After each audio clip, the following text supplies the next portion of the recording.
Welcome to Seat at the Table, where we believe your technical skills will get you in the room, but your soft skills and business acumen will earn you a seat at the table. My name is Jerich Beason, and I'm the host.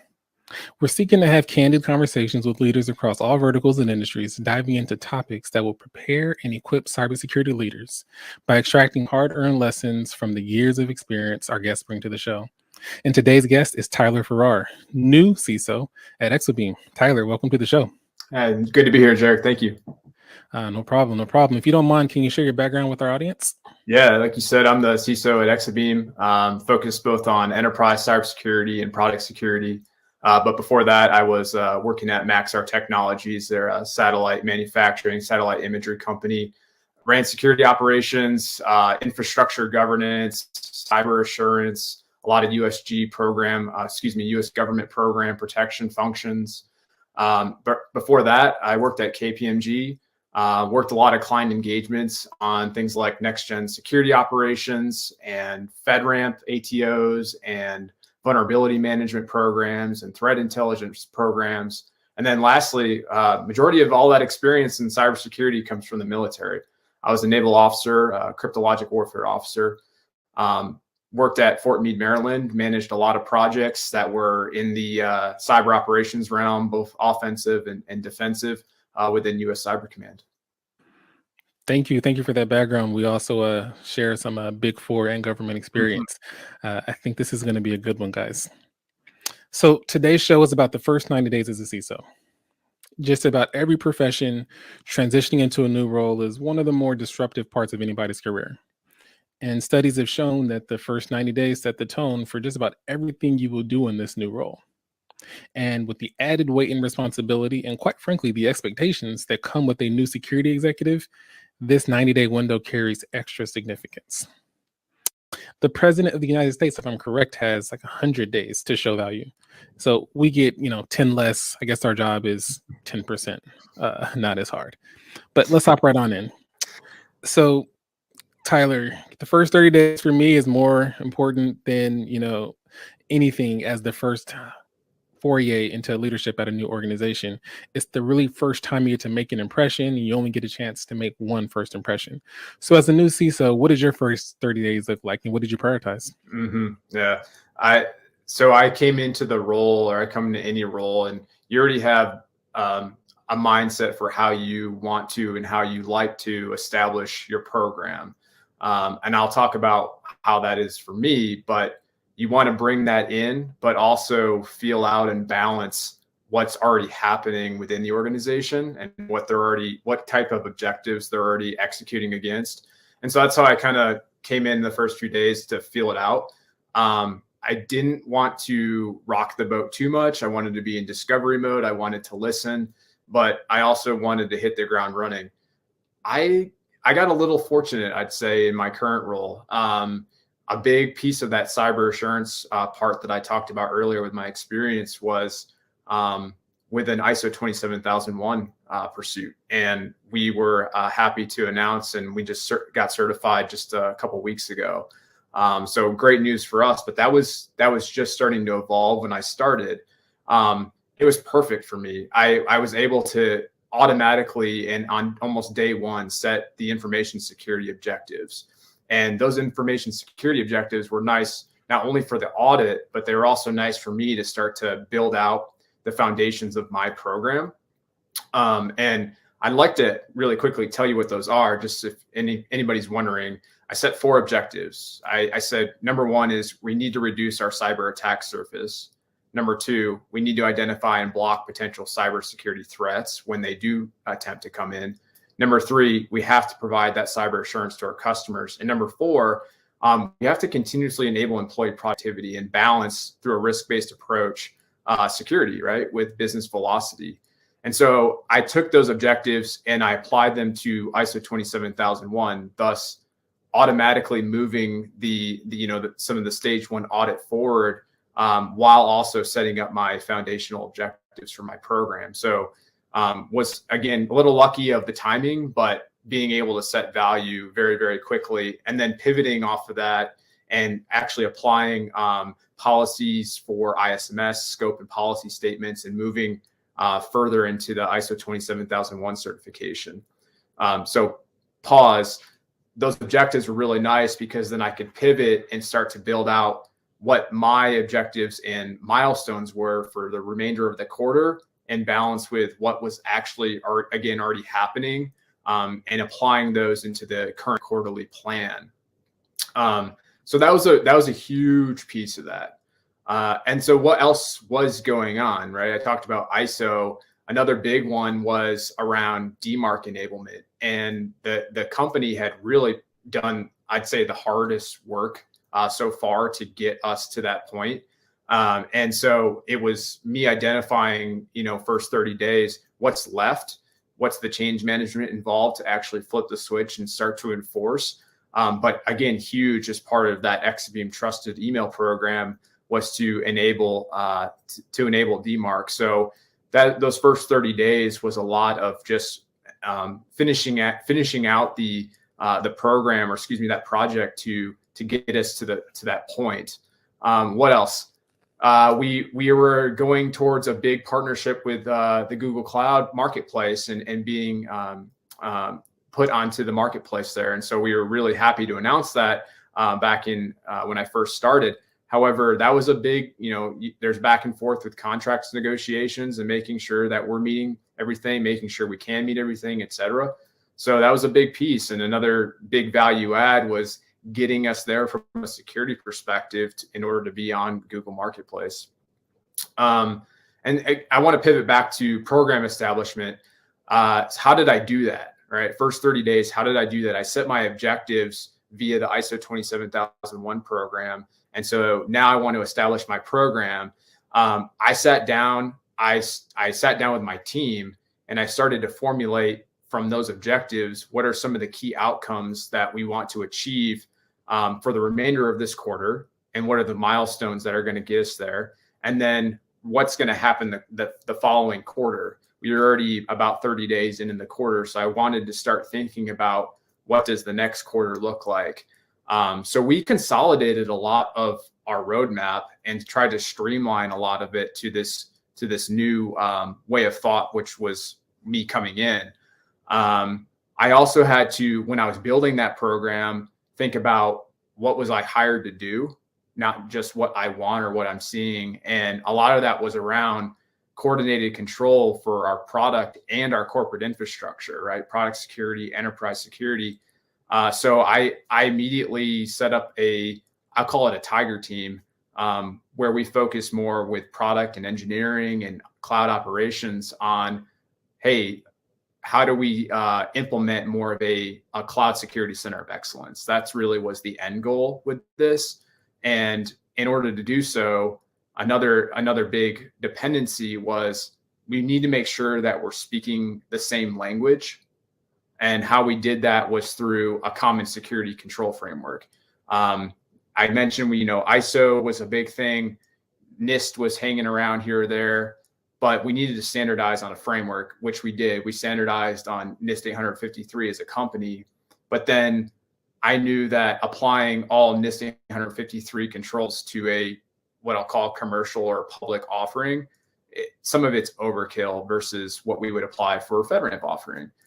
So we kind of, I'd say, consolidated some of those controls and established what we called an Exabeam common control framework. They were the controls that we as a company would align to, we would implement, and how we would speak with each other across different functional areas. I'm going to keep going. If you have any other questions, let me know. But Dude, that was a big one. Go ahead. You have sufficiently freaked out a bunch of new CISOs that are hearing this is your first 30 days. This is the first 30 days. I've had a first 30 that were very busy.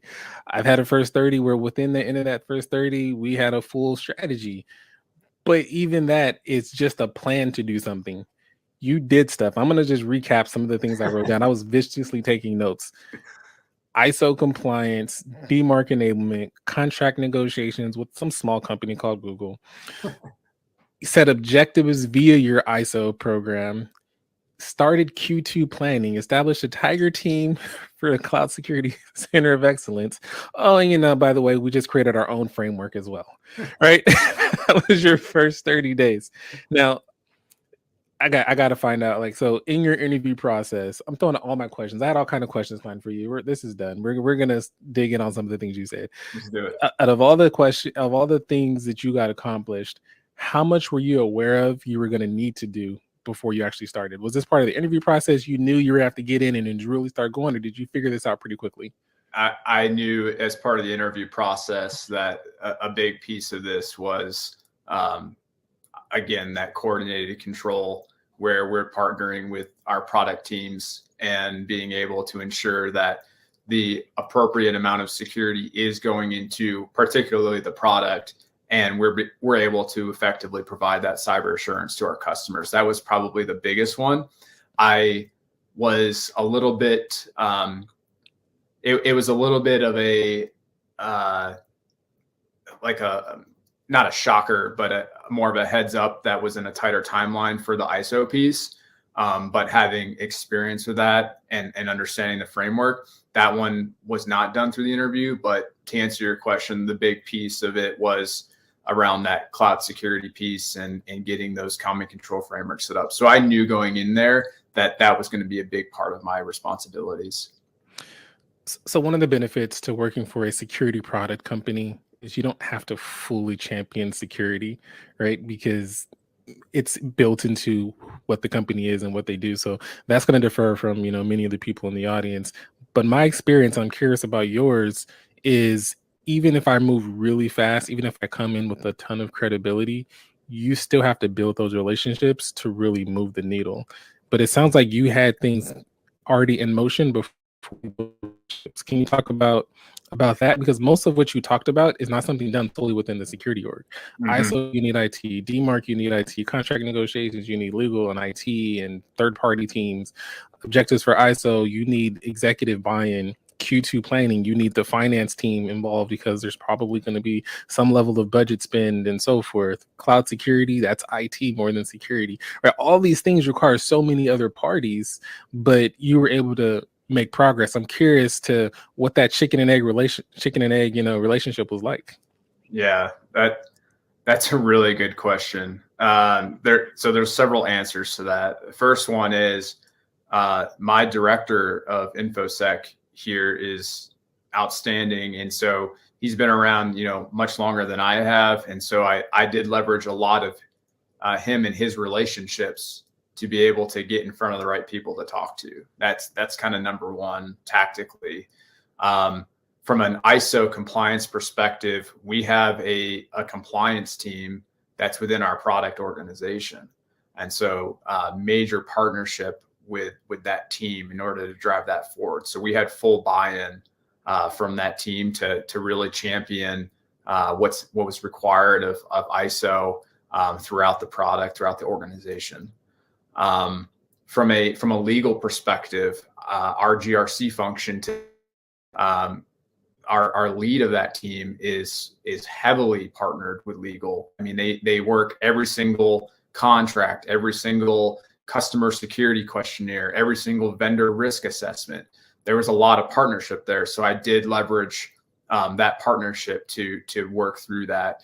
And then the last thing I'd say is I'm a little bit in a fortunate position here. So not only do I own cybersecurity, I also own what we call here infrastructure operations, or another way to put it, if you're going to talk about the OSI model, is basically hardware up to the application layer. I don't own the application layer, but I do own our enterprise IT infrastructure, and I do manage that infrastructure. So I am always number one, trying to balance the confidentiality, integrity, and availability triad, because I am responsible for making sure ones and zeros pass the network. I do have a network team, et cetera, but I also have the ability to patch and apply other mitigations for risk. So I have that fortunate position to also be a lot of IT as well. That makes a lot of sense. I've started to see the merger of traditional IT functions and security. Patching is a good example. One day I put out a post and I think I forgot what it was, but I effectively said, stop blaming security leaders when patching isn't done. Hmm. Right. Yeah. So you see security teams getting crucified because of a missing patch.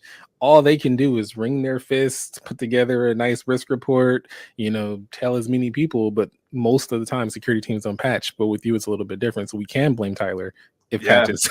you can, yeah, and that's the fortunate piece where a team member can come in, they can run a full scan, run basically a risk assessment, right? Conduct a risk assessment, and then based off of those findings, if any, remediate right there off the spot, right? You're a system administrator as well.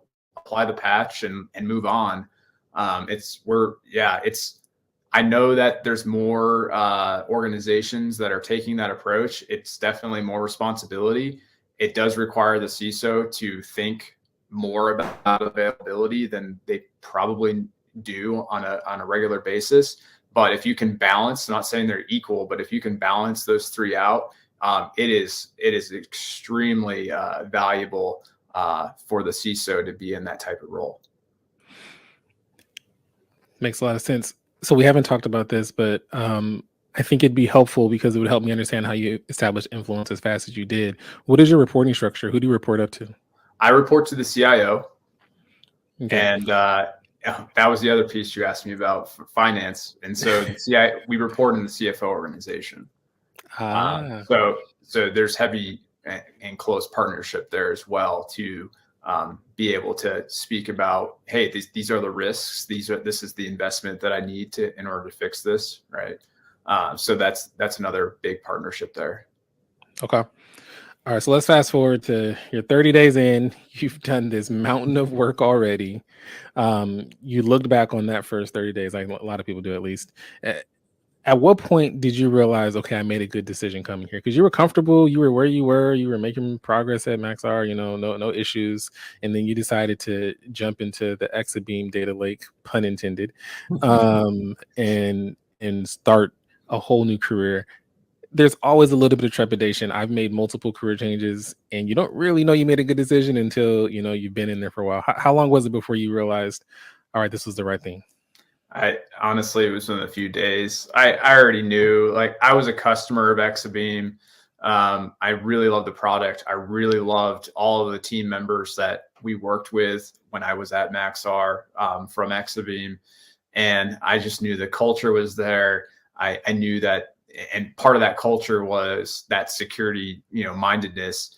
And coming into it and starting to move these really big initiatives forward, no blockers. Like, never did anybody say I can't do that or I don't want to do that. It was, there was questions at times, but I'd say within the first few days, first, maybe 2 weeks tops, I knew that it was the right decision just based on I'm here to do a job, and they're not blocking me from doing that job. And it's just a great culture to work in.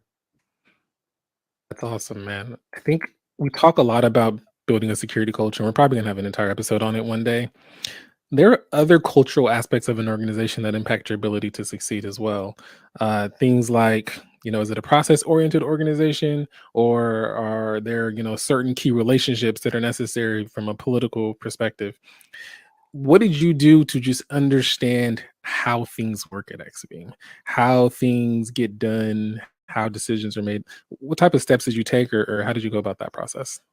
Yeah, that's another good question. So from like a purchasing perspective, that's a huge one, right? Like, we don't want products purchased, vendors purchased, contracted with, et cetera, without a formal risk review, right? We want to conduct due diligence, do third-party risk management, et cetera. That was a big piece of how do we buy things here, and understanding that. Now, again, good news and fortunate for me, IT, thus cybersecurity, is fully baked into the procurement process, right? It's an automated flow. We see every single one of those and require those vendor risk assessments. But understanding that process was extremely important. That was a big one. How do we buy things? Another big one was, how do we destroy things or delete things or, get rid of things, right? Hardware being a big example, or data. That was another big one. Retention, and working with legal, understand our retention policies and disposal policies, et cetera, and processes there. That was a big piece that I worked with legal and my counterpart in IT on, from a hardware perspective. How the product works, not the front end, right? What every customer of Exabeam sees, including my own security operations center, but the back end. How does data flow? How does this thing work?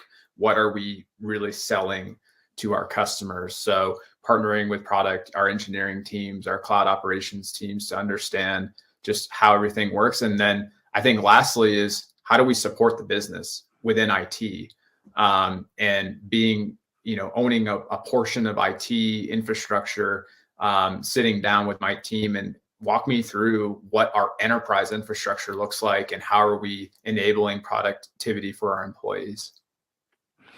Yeah, no, that all makes a lot of sense. I'm glad you talked about understanding the business, is ultimately you can't secure a business you don't truly understand.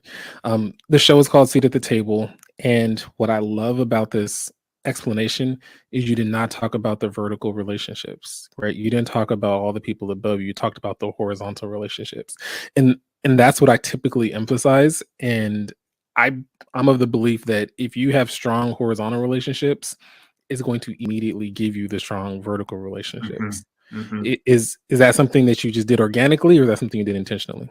I think it was more organically. I mean, one other area that I would note for the first 30 days is set up a stakeholder list, right? Figure out, where they're at in the leveling of the organization. And then in my stakeholder list, I have obviously roles and who they are and contact information, but also what's our meeting cadence. And so when I initially came on and was onboarded and had my Exabeam buddy to introduce me to a few folks, at least virtually, I set up, calls with these folks and introduced myself, and then said, let's figure out how we can partner and how often do we need to meet? Is this a recurring thing, or is this just an ad hoc? So I established all of those meeting cadences with everybody. And a lot of those are the vertical leaders, right? So it might be once a month or once a quarter, but we're staying plugged in. We're keeping the line of communication open. However, the majority of reporting is coming from within their own functional area up, because we are working more horizontally. Right. All right. So let's fast forward to the 90-day point. I think I know this answer based off your first 30, but I'm curious to hear. Typically, a strategy is either being formulated or starting to be formulated. Where were you with establishing your official cybersecurity strategy by the 90-day point? Pretty much it was baked. I had those, like I mentioned, those key objectives. Really, they don't change. They're so high level that we really put a foundation around them, and then started to layer out in a roadmap what the outcomes were for each quarter and milestones.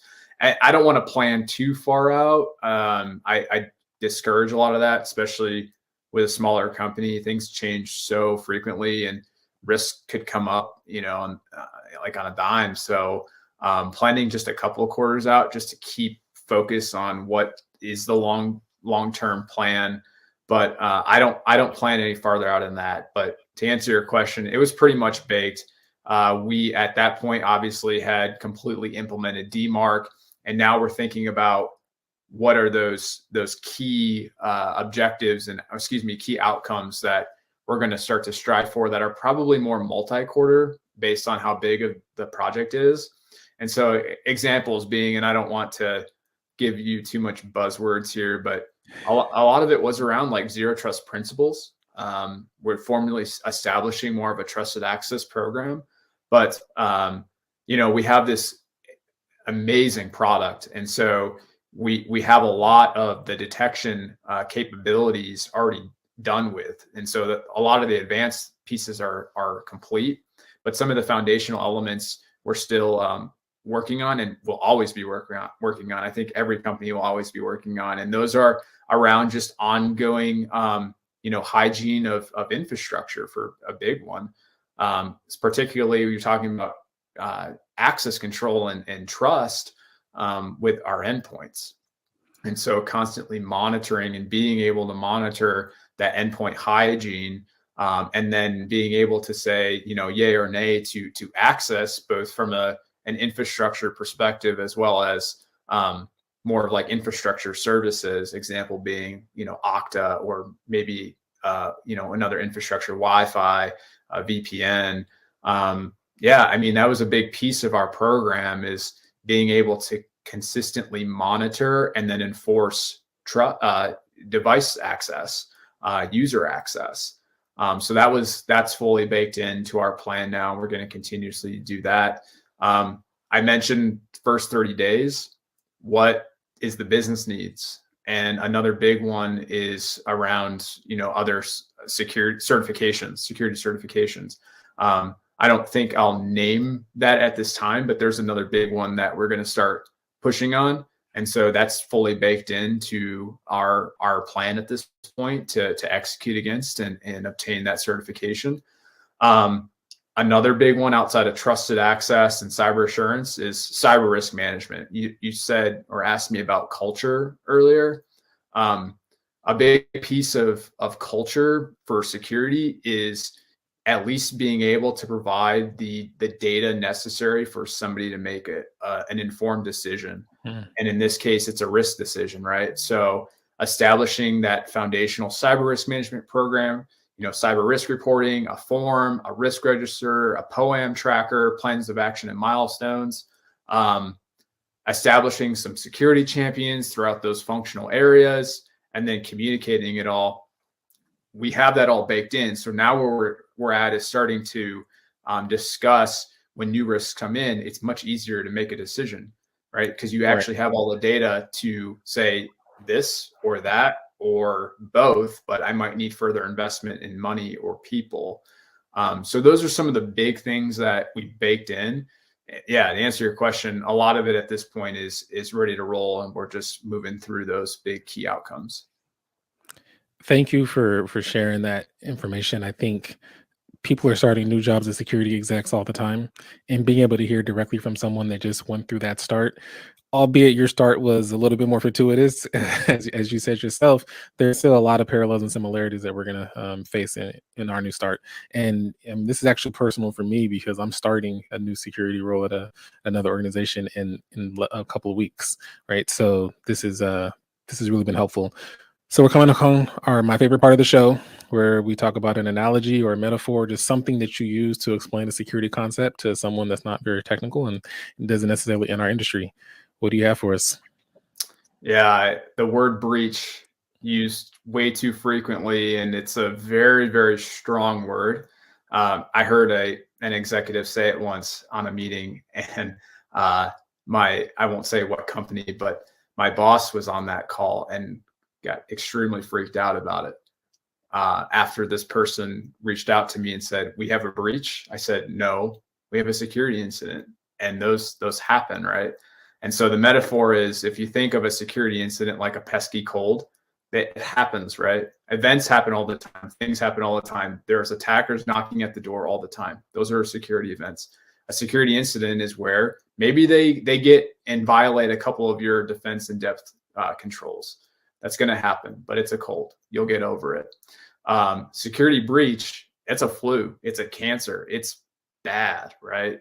They don't happen that often, if at all, for many of us. They're obviously happening more nowadays, but that's how I, put that metaphor together. An incident's a cold, a breach is a flu, a cancer, just disastrous. And so really be careful when you use the word breach versus incident. I completely agree, and I've had to talk to the lawyers about that as well, because it holds very different meanings and connotations and reporting requirements, and the list goes on and on. Mhm. So thank you for that, Tyler Farrar, CISO at Exabeam. Appreciate you coming on the show and giving some people some of your insights on how you earned your seat at the table and the things that you've done since you've had it. Thank you. Thanks for having me, Jerich.